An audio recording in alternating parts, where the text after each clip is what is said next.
سارے تعلق رب سے جوڑو، کر دے گا وہ نظر کرم۔ اما بعد فاعوذ باللہ من الشیطان الرجیم، بسم اللہ الرحمن الرحیم۔ ومن اراد الآخرة وسعى لها سعيها وهو مؤمن فأولئك كان سعيهم مشكورا۔ صدق اللہ العظیم۔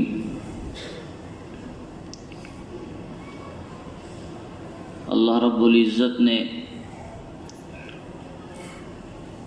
ہم سب کو اس دنیا میں جو بھیجا ہے،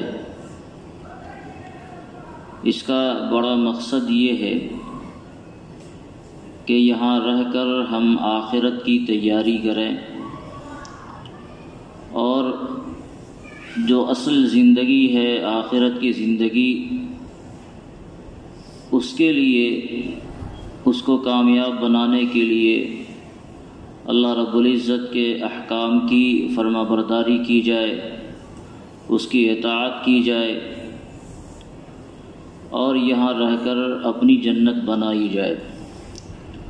کامیاب ہے وہ شخص جس نے اس فلسفے کو سمجھ لیا اور اپنی آخرت کو بنانے کے لیے اس نے اپنی دنیا کو داؤ پر لگایا اور دنیا میں رہ کر آخرت کی پوری تیاری کر لی۔ جب اس دنیا سے آنکھ بند ہوگی تو یہ لمبی چوڑی زندگی انتہائی مختصر ترین معلوم ہوگی۔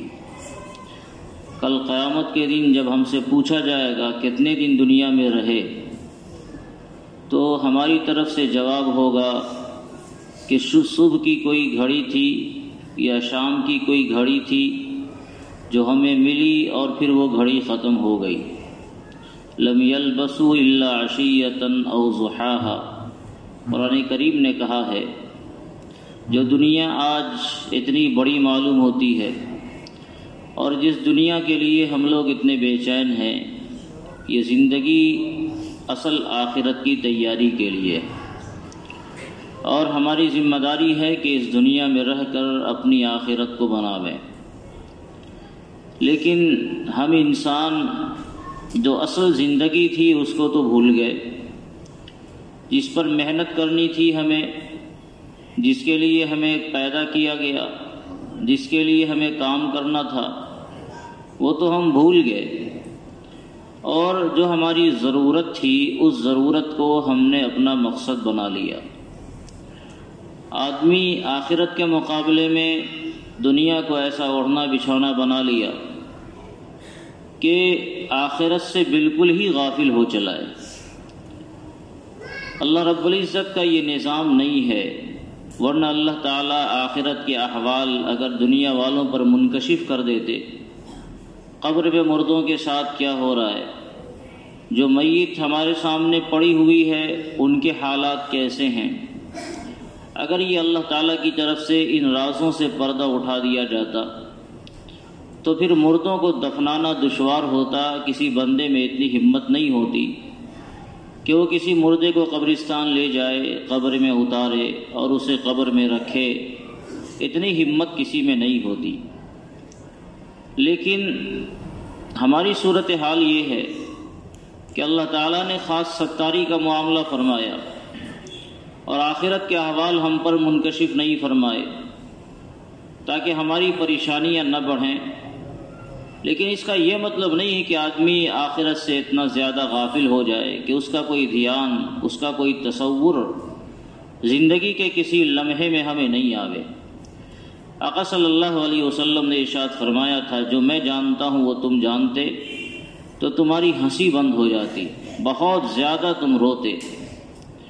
تو یہ اللہ کا کرم ہے کہ اللہ تعالیٰ نے آخرت کے احوال ہمارے اوپر فاش نہیں فرمائے، صرف بتا دیا نظریاتی طور پر، لیکن ہوتا کیا ہے یہ دکھلایا نہیں گیا۔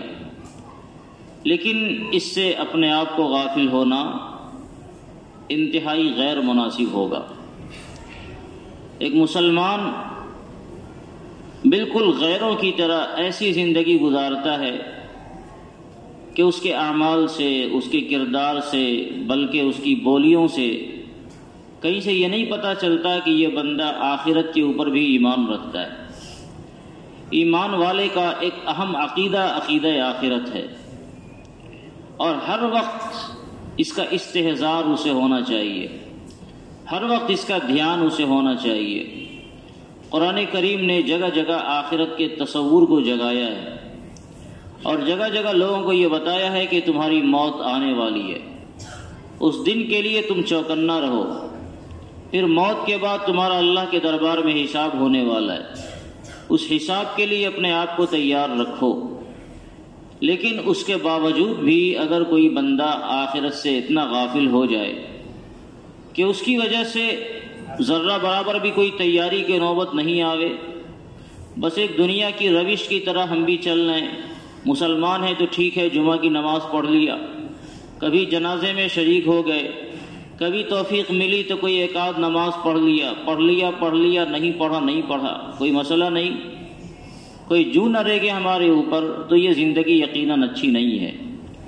ہم نے آخرت کے بجائے دنیا پر محنت کی، ہم نے اپنے من کو بنانے کے بجائے اپنے تن کو بنانے پر دھیان دیا، حالانکہ اصل ذمہ داری ہماری یہ تھی کہ تن کے مقابلے میں من کو بنایا جاتا، اپنے ضمیر کو سنوارا جاتا۔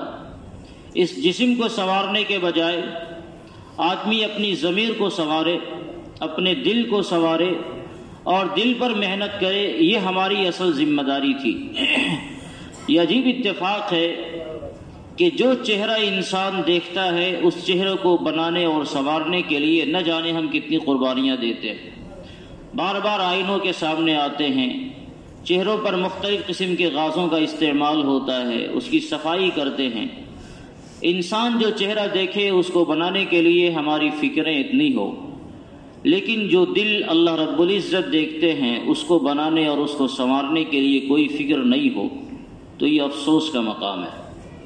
اللہ رب ذوالجلال انسان کے چہروں کو نہیں دیکھتا ہے، اللہ تعالی ہمارے جسموں کو نہیں دیکھتا، ہماری صورتوں کو نہیں دیکھتا، وہ ہمارے دل کو دیکھتا ہے کہ ہمارا دل کتنا صاف ہے، کتنا پاک ہے، زنگ آلود تو نہیں ہے۔ اور جب یہ دل صاف ہو جائے تو اللہ رب العزت کی تجلی کا یہ مظہر ہوتا ہے۔ لیکن ہم نے اپنے دل پر محنت کرنے کے بجائے، اپنے من کو بنانے کے بجائے اپنے تن کو بنانا شروع کیا، اور اس کے لیے ساری کوششیں کی، ساری تگ و دو ہماری صرف دنیا کے لیے ہوتی ہے، آخرت کی طرف کوئی دھیان نہیں ہوتا ہے۔ یقیناً دنیا سے انسان کو غافل نہیں ہونا چاہیے، وہ ہماری ضرورت ہے، لیکن ایک بڑی جو زندگی آنے والی ہے اس زندگی کے لیے ہم کتنا کر رہے ہیں۔ اگر دنیا اور آخرت دونوں کو آپس میں مقابل بھی رکھا جائے تو بھی ایک انسان کی ذمہ داری یہ ہے کہ 24 گھنٹے میں اگر وہ 12 گھنٹہ دنیا کے لیے دیتا ہے تو 12 گھنٹہ تو اس کو آخرت کے لیے دینا چاہیے، اگر آپس میں مقابل سمجھا جائے تب۔ حالانکہ ان دونوں میں کوئی مقابلہ ہی نہیں ہے۔ آقا صلی اللہ علیہ وسلم نے تو ارشاد فرمایا تھا کہ دنیا آخرت کے مقابلے میں ایسے ہے جیسے کوئی آدمی اپنی انگلی کو سمندر میں ڈالے اور پھر اسے نکال لے، کتنا پانی اس میں آئے گا؟ انگلی سمندر میں ڈالنے سے اور پھر نکالنے سے ہماری انگلی میں پانی کا جتنا حصہ لگے گا، اس دنیا کا آخرت سے ایسے ہی مقابلہ ہے۔ آخرت کی جو زندگی ہے وہ ایک بہت بڑی زندگی ہے، لامحدود زندگی ہے۔ مثالوں سے سمجھایا جائے تو مثالیں دی جاتی ہے کہ پوری دنیا میں رائی کے دانے کو بھر دیا جائے، ایک پرندے کو لگایا جائے کہ تم 1000 سال کے اوپر آنا اور صرف ایک دانہ یہاں سے لے جانا، یہ پرندہ ہر 1000 سال کے اوپر آئے گا، ایک دانہ لے جائے گا، آئے گا ایک دانہ لے جائے گا، آئے گا ایک دانہ لے جائے گا، اور پوری دنیا میں رائی کا دانہ بھرا ہوا ہے۔ کوئی زمانہ آئے گا کہ جب یہ رائی کے دانے ختم ہو جائیں گے، ایک ایک دانہ ہی صحیح، مگر یہ دانے دانے دانے اٹھتے اٹھتے اٹھتے کوئی نہ کوئی زمانہ آئے گا کہ وہ دانے ختم ہو جائیں گے۔ یہ دانے ختم ہو سکتے ہیں، اربوں سال لگیں گے، مگر آخرت کی زندگی لامحدود ہے، وہ ختم نہیں ہونے والی ہے۔ تو یہ ہے آخرت کی زندگی۔ آپ علیہ الصلوۃ والسلام نے فرمایا کہ دنیا سے میرا کیا تعلق، اس دنیا سے میرا کیا سروکار، جس دنیا میں میری صورتحال یہ ہے کہ میں آیا اور کسی مسافر کی طرح کہیں سائے میں بیٹھ گیا اور آگے بڑھ گیا. زیادہ سے زیادہ اگر اس کی حیثیت ہے تو یہی ہے کہ یہ ایک سفر ہے جو ہمارا گزر رہا ہے، ایک سفر ہے جس میں ہم چل رہے ہیں، اور آرام کی نوبت آئی تو آرام ہم نے کہیں کر لیا بیٹھ کر، اور تھوڑی دیر آرام کیا اور چل دیے. ظاہر ہے آدمی اپنی منزل پر جب نگاہ رکھتا ہے تو راستے میں جہاں وہ آرام کرتا ہے اس کو منزل نہیں بناتا. اگر آپ کو دہلی بمبئی جانا ہو اور ٹرین اگر کسی راستے میں رکتی ہے، کسی ایک اسٹیشن پر رکتی ہے، تو وہاں اسٹیشن پر گاڑی سے اتر کر آپ اسٹیشن کے باہر نہیں جائیں گے آرام سے کھانے پینے کے ذرا ٹھاٹ سے کھا لینے دو، ورنہ آپ کی گاڑی گزر جائے گی. ہر وقت اس کا دھیان رہتا ہے کہ گاڑی نگاہ سے اوجھل نہیں ہو. اگر معمولی سامان خریدنے بھی آپ جائیں گے تو دسیوں مرتبہ گھوم گھوم کر اپنی گاڑی کو دیکھیں گے گاڑی کھسک تو نہیں رہی ہے. اور اگر خدا نخواستہ گاڑی نے کھسکنا شروع کر دیا تو آدمی سامان چھوڑ دیتا ہے. اگر اس نے دکان والے کو پیسے دے دیے اور یہ پیسہ لینا ممکن نہیں ہو تو پیسے چھوڑ دیتا ہے، مگر دوڑ کر وہ گاڑی پکڑتا ہے، کیونکہ وہ سمجھ رہا ہے کہ اگر یہ گاڑی ہماری نہیں ملے گی تو منزل تک پہنچنا ہمارے لیے مشکل ہوگا. یہ دنیا کی صورتحال ایسے ہی ہے. اس دنیا میں ہم ہیں تو دنیا کی ضرورتوں کو اسی طرح پورا کریں جس طرح اسٹیشن پر کوئی سامان ہم خریدتے ہیں، بار بار ہماری نگاہ آخرت کی طرف ہو، آخرت کی اس سواری کی طرف ہو جو بس کھسکنے والی ہے. نہ جانے کب موت آ جائے اور موت کی گاڑی ہماری چل پڑے، نہ جانے کب آخرت کی سواری ہماری چل پڑے، اور نہ جانے کب ہماری آنکھ بند ہو جائے. تو جس طرح ایک اسٹیشن پر اترنے والا مسافر جس کی منزل ابھی نہیں آئی ہے اور وہ اسٹیشن پر اترا ہوا ہے اور اسٹیشن پر اتر کر وہ اپنی ضرورت پوری کرتا ہے تو مستقل بیدار اور چوکنا ہوتا ہے. وہ پانی پی رہا ہوتا ہے تو اس کی نگاہ گاڑی پر اٹکی ہوئی ہوتی ہے. حتیٰ کہ اگر کسی بندے کو نماز کی نوبت آ گئی اسٹیشن پر، نماز جیسے اہم فریضے کو بھی اسٹیشن پر ادا کرتا ہے، تو کنکھیوں سے اس کی توجہ گاڑی ہی کی طرف ہوتی ہے کہ خدا نخواستہ کہیں گاڑی نہ چھوٹے. اسی طرح ایک ایمان والا اس دنیا میں رہے تو یقیناً وہ دنیا میں سودے بازی کرے، وہ دنیا میں معاملات کرے، وہ دنیا میں لین دین کرے. آقا علیہ الصلوۃ والسلام کا حکم ہے اس دنیا میں رہ کر ہمیں بالکل باش نہیں بن جانا ہے، اس دنیا میں رہ کر راہب نہیں بن جانا ہے کہ کسی سے ہمارا کوئی تعلق نہ ہو. اللہ رب العزت نے دنیا کے حقوق، دنیا والوں کے حقوق، معاشرت کے حقوق، اخلاق کے طریقے یہ سب سکھلائے. اسی لیے سکھلائے کہ آدمی دنیا میں رہے گا تو بال بچوں سے اس کا تعلق ہوگا، ماں باپ سے اس کے تعلقات ہوں گے، بھائی بہنوں سے اس کے تعلقات ہوں گے، معاشرے میں اس کا رہنا ہوگا. تو سب ایک دوسرے کے جو حقوق ہیں وہ ادا کریں، مگر ہر وقت اس کی نگاہ آخرت کی اس سواری کے اوپر ہو جو خدا نخواستہ چل نہ پڑے، اور اس کی توجہ مستقل اللہ رب العزت کی طرف ہونی چاہیے. جب آپ کی توجہ ایسی اللہ کی طرف ہو جائے گی تو آپ کی یہ دنیا آپ کی آخرت بن جائے گی. شریعت نے یہ ہرگز نہیں کہا کہ آپ دنیا نہ کماؤ، یا اگر آپ کے پاس دنیا غنیمت سے آ گئی ہے، قسمت سے کہیں مل گئی تو اس کو پھینک دو، بانٹ دو اور اپنے پاس سے ہٹا دو. اللہ کے راہ میں خرچ کرنے کی یقیناً ترغیب ہے، لیکن اگر آپ 1 روپیہ نالی میں پھینک دیتے ہیں کہ دنیا سے میرا کیا تعلق، تو اس 1 روپے کا حساب اللہ رب العزت کے دربار میں دینا ہوگا. وہ اللہ کی نعمت ہے. ہمیں نعمتوں کی ناقدری کا حکم نہیں دیا گیا. یہ نہیں کہا گیا کہ آپ روپے پیسے آوے تو اسے نالے میں پھینک دو، اسے گٹر میں پھینک دو. ہاں اگر اللہ کے راہ میں خرچ کرنا ہے تو یہ نور نالا نور ہے، تو اللہ کے راہ میں خرچ کرنے کا حکم تو دیا گیا، مگر اس دنیا کی ناقدری کا حکم نہیں دیا گیا. مگر دنیا کی ناقدری کا حکم کا یہ مطلب نہیں ہے کہ آدمی دنیا کو خدا بنا کے رکھے، اور جب دنیا ہمارے پاس آ جائے تو آدمی دنیا کو ایسا پوجنے لگے کہ ہائے دنیا، ساری محبت دنیا کے لیے، سارے تعلقات دنیا کے لیے، کسی سے کوئی ملنا جلنا ہو تو دنیا کے لیے، کسی کو کوئی کھلانا پلانا ہے تو دنیا کے لیے. اس کا مطلب یہ ہے کہ آدمی اس دنیا کا ہو کر رہ گیا. اور ایسے ہی لوگوں کے بارے میں آقا صلی اللہ علیہ وسلم کی وعید ہے. اور اگر آپ کے پاس دنیا تو ہے، مگر ایسی دنیا ہے جو دنیا آخرت کو بنانے والی ہے، ایسی دنیا جو آخرت کو بنانے والی ہے، تو اس دنیا کی تو قدردانی باضابطہ کی گئی ہے. زکوٰۃ کیوں فرض ہوتی ہے؟ اس لیے کہ دنیا ہمارے پاس ہے. اگر اس دنیا کا رکھنا انتہائی جرم ہوتا تو شریعت زکوٰۃ کو فرض نہیں کرتی. اس دنیا کا رکھنا انتہائی جرم ہوتا تو حج کا فریضہ، قربانی کا فریضہ اور دوسرے مالی فریضے ہمارے ذمہ عائد نہیں ہوتے. شریعت فوراً یہ کہتی کہ تمہارے پاس دنیا ہے، سب کو نکالو. زکوٰۃ بھلا کیا چیز ہوتی ہے؟ ایک ایک پائی نکال دو اپنے یہاں سے. لیکن شریعت نے کہا نہیں، اپنے پاس تم 97.5 روپے رکھو، 2.5 روپیہ صرف اللہ کے راستے میں نکالنا ہے. ایک بڑے بزرگ تھے حضرت مولانا جامی رحمۃ اللہ علیہ، عشق رسول سے شرسار تھے. ان کے پاس دنیا نہیں تھی. اور اسی زمانے میں ایک دوسرے بزرگ تھے حضرت خواجہ عبید اللہ احرار رحمۃ اللہ علیہ. دونوں بزرگوں ہمیشہ ایک دوسرے سے ملاقات کرتے ہیں، قدردانی کرتے ہیں. پتہ چلا کہ ہمارے زمانے کا فلاں بزرگ ہے، گئے ان سے ملنے کے لیے، گئے مولانا جامی. جب ملنے گئے تو دیکھا کہ مولانا خواجہ عبید اللہ احرار کے یہاں کی صورتحال ہی بالکل بدلی ہوئی ہے. ہر طرف دنیا نظر آ رہی ہے. وہ جہاں بیٹھے ہوئے قالین بچھی ہوئی ہے شاندار، اور شاندار قسم کے کھانے سجائے جا رہے ہیں، ایک دم دنیا کی ریل پیل ہے. تو ان کو تو یہ ہوا کہ یہ آدمی بزرگ ہوگا، اللہ والا ہوگا. اللہ والا ہوگا تو روکھی سوکھی کھاتا ہوگا، ان کے پاس دنیا نہیں ہوگی، جھونپڑی ہوگی، یہ ہوگا وہ ہوگا. اور یہاں تو دنیا ہی بدلی ہوئی تھی. تو یہ وہیں سے واپس آ گئے اور ملنا گوارا نہیں کیا. سفر میں تھے، تھکاوٹ ہوئی، راستے میں کہیں آرام کی نوبت آئی تو سو گئے.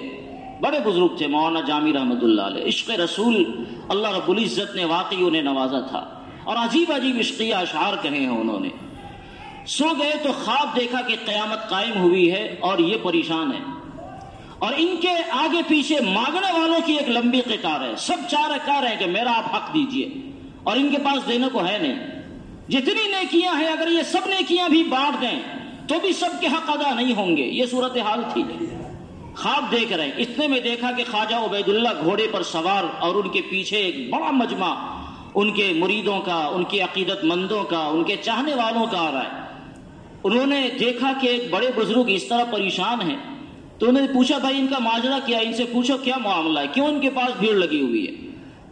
تو بتایا گیا کہ یہ صورتحال ہے، ان کے حقوق فلاں فلاں کے ذمے اور ادا کرنے کی قدرت نہیں ہے. تو انہوں نے کہا کہ میری نیکیوں سے ان کو دے دو اور ان کو کہو کہ یہ سارے حقوق سب لوگوں کے ادا کر دے، اور میرے پاس بہت ساری نیکی اللہ نے دے رکھی ہے، ان میں سے ان کو دے دو. بات آئی گئی، خواب کا واقعہ تھا، بات آئی گئی، ختم ہوئی، نیند کھلی. تب ان کو توجہ ہوئی، تنبہ ہوا کہ ہم سے غلطی ہو گئی. ہم نے خواجہ عبید اللہ کو، ان کی مالداری کو دیکھ کر ہم نے انہیں غلط سمجھا. یعنی دنیا ہو لیکن دنیا اس کے لیے ہو جس نے دنیا دیا ہے، تو یہ دنیا بری چیز نہیں ہے. نمر دانس کے دنیا دوست دارد، اگر دارد برائے دوست دارد. اسی موقع کا یہ شعر پڑھا گیا تھا کہ وہ آدمی کہنے کے لائق نہیں ہے جو دنیا کو دوست رکھتا ہے. خواجہ عبید اللہ نے اسی کے جواب میں کہا اگر دارد برائے دوست دارد، اگر دنیا سے محبت ہے تو اس لیے محبت ہے کہ اللہ رب العزت کی وہ نعمت ہے، اور اللہ رب العزت کے احکام کو پورا کرنے کے لیے آدمی دنیا کو لگا رہا ہے. تو دنیا یقیناً کوئی بری چیز نہیں، اور آج کے زمانے میں تو واقعتاً بری نہیں ہے. کاد الفقر ان یکون کفرا، آقا صلی اللہ علیہ وسلم کا فرمان ہے کہ فخر کی وجہ سے آدمی کبھی کبھار کفر تک پہنچ جاتا ہے. جب انسان کے پاس پیسے نہیں ہوتے تو اس کی وجہ سے وہ دائیں بائیں کرتا ہے، کبھی حلال کبھی حرام، کبھی اس کا چھینا کبھی اس کا لیا کبھی اس کا مارا، اور نتیجہ یہ ہوتا ہے کہ پیسے کی وجہ سے اگر ایمان بیچنے کی نوبت آوے تو ایمان بھی بیچ دیتا ہے. دنیا کے لیے کوشش کرنی چاہیے، یہ شریعت کا حکم ہے، لیکن اس دنیا سے اپنا دل نہیں لگانا چاہیے. حضرت علی رضی اللہ تعالیٰ عنہ کا فرمان ہے لو ان رجلا اخذ جميعا ما في الارض، ایک آدمی ایسا ہے جس کے پاس پوری دنیا اسے موجود ہے. صرف یہی نہیں کہ وہ بندہ نمبر 1 کا مالدار ہے، نمبر 1 کا جو دنیا میں مالدار ہوتا ہے پوری دنیا اس کے پاس نہیں ہوتی، نمبر 2 بھی کوئی ہوتا ہے، نمبر 3 بھی کوئی ہوتا ہے، اور ہم جیسے غریب لوگ بھی ہوتے ہیں جن کے پاس 150 ہے. یعنی جو آدمی آج کی دنیا کا ٹاپ 1 ہے اس کے پاس بھی دنیا کتنا ہوگی تو 10% ہوگی، وہ بھی زیادہ ہو گیا، باقی 90% پوری دنیا میں پھیلی ہوئی ہے.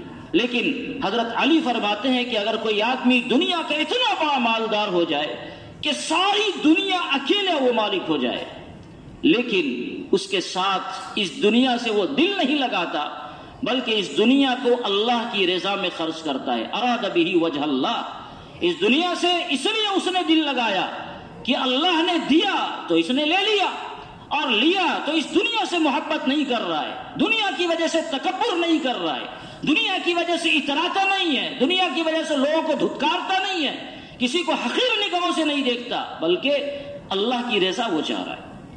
تو فرماتے ہیں فلیس براغبن، ایسے آدمی کو دنیا دار نہیں کہا جائے گا۔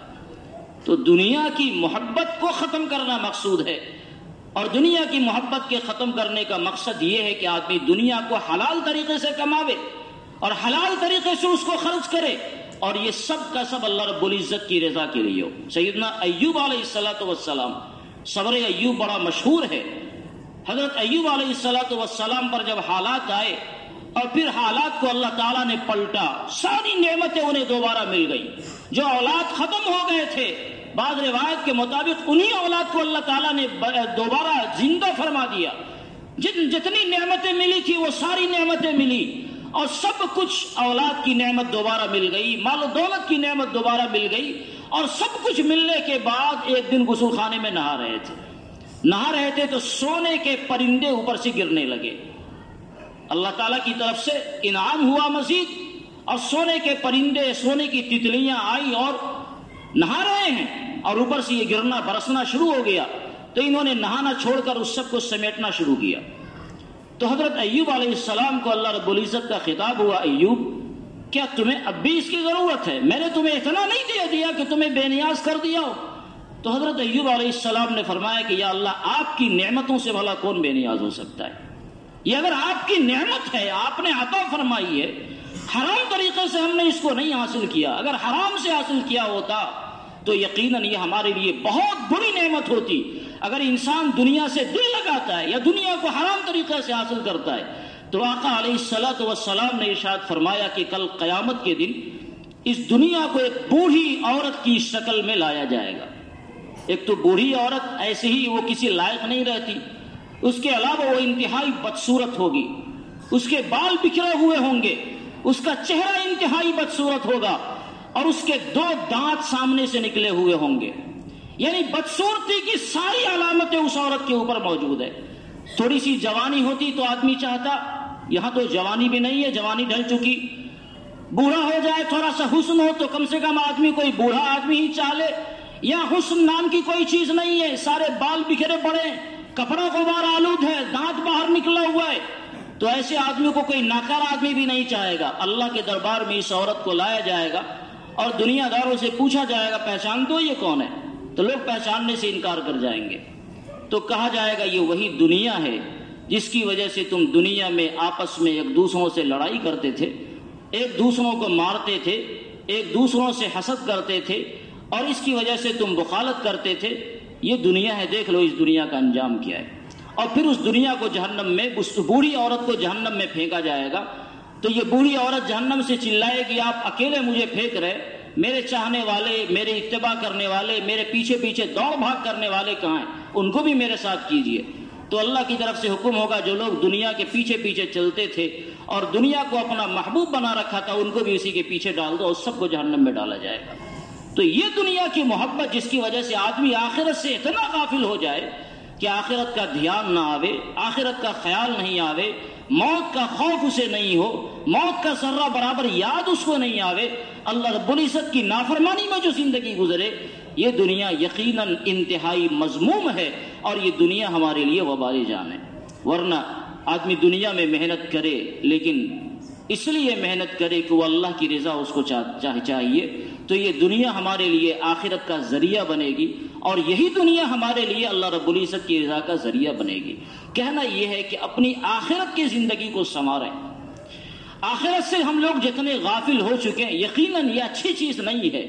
آخرت سے غفلت اور دنیا کی محبتوں کا نتیجہ ہے کہ اللہ کی رحمت بندوں کی طرف متوجہ نہیں ہو پا رہی ہے۔ اگر ہماری دنیا اللہ کے لیے ہوتی تو شاید اللہ کی رحمت تو ہماری طرف متوجہ ہوتی۔ حضرت عثمان رضی اللہ تعالیٰ عنہ کے پاس بھی تو دنیا تھی، سیدنا صدیق اکبر کے پاس بھی دنیا تھی، سیدنا عبد الرحمن کے پاس بھی دنیا تھی، مگر اللہ کی رحمت ان کی طرف متوجہ تھی اس لیے کہ ان کی دنیا اللہ کی رضا کا ذریعہ بنی ہوئی تھی۔ کاش یہ پیغام ہمیں سمجھ میں آوے۔ اللہ تعالی ہم سب کو آخرت کی تیاری کرنے والا بنائے. آمین.